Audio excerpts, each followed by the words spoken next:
I want to have a discussion about Guilty Gear and the mastery of them designing fighting game characters. And I'm not necessarily talking about like how they look or aesthetically speaking. I do think that that could probably get its whole video by itself. But I want to talk about like the game design and the overall feel of a character. And in my reverse engineered headcanon way of thinking about how they probably made these characters in somewhere. uh, I think each character feels like they've been carefully crafted around like a gimmick. Like the gimmick is the core of the character, and then throughout development, you probably end up with a well-rounded kit. And I think this ends up with them creating a very like fundamentally diverse feel to each character, and it just provides a very unique experience that just can't be duplicated. Like I don't you can look at a lot of Guilty Gear characters and then you might be able to say they're similar in some way to other ones, but for the most part a Guilty Gear character is a Guilty Gear character. You're not going to find them somewhere else. And I think this ends up resulting in you forming a much stronger attachment to whatever character you end up learning. And it just kind of like creates a very powerful feedback loop in which you just want to play the game more. And from the beginning, it feels like a character isn't there to solely fill a function or a specific playstyle. They sort of take a function, they mash it, expand it, and just they really make it unique. Something maybe some newer games I feel like they lack a little bit.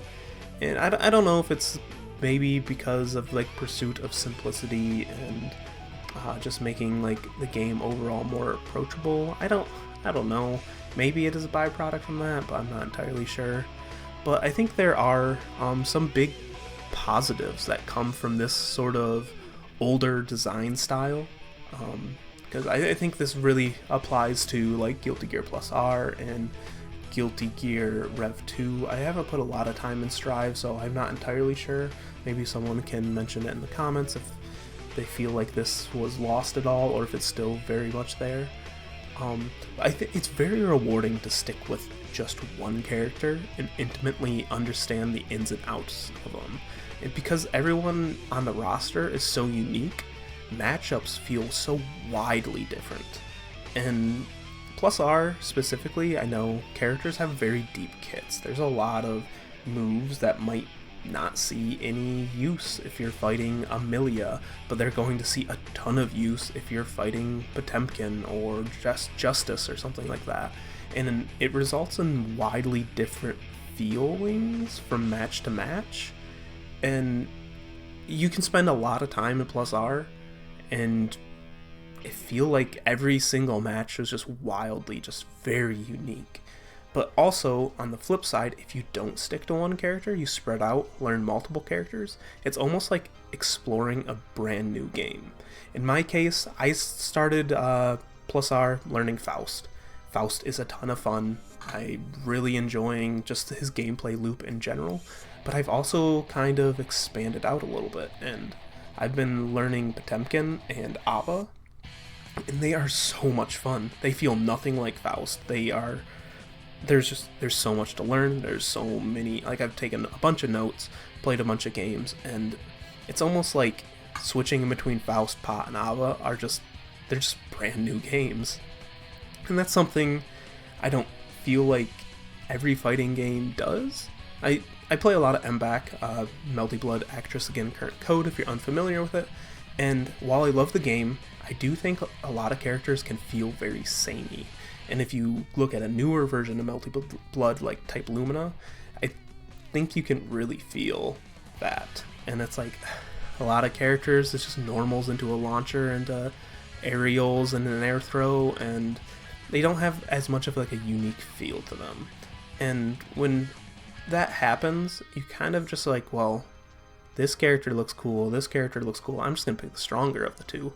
Where I feel like a lot of the mid tiers and low tiers of Plus R, they still provide a very unique experience that you're not going to find with someone else on the roster. Like, are you going to tell me that Bridget or Robokai really share a lot of feelings with anyone else on the Plus R roster. They're quote unquote like weak characters, and Plus R is a very deep game, so you can still win with them, obviously, but you're just not going to be able to find that same experience anywhere else.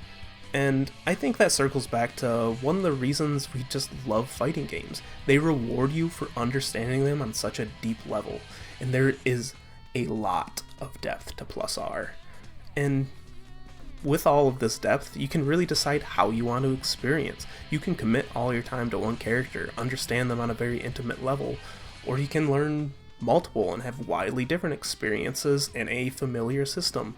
And I think it's just like a huge part of why I just love this game so much. So if you're watching this, I just go buy Plus R. If you want it as cheap as possible, add it on your Steam wishlist. It goes on sale for like $3 all the time. Pick it up. It's an amazing purchase. If you want to play it right now, full price is only $15. $15 when games are coming out and they're $70 full price. Just get it. It's a very rewarding experience, and it's just one of my favorite fighting games. It's quickly become one of my favorite fighting games of all time, and I'm kicking myself for not playing it sooner. So, as always, if you liked this video, drop a like, subscribe, leave a comment on your opinions of Plus R. Do you agree, disagree, all that stuff? As always, keep pressing buttons and have a good day.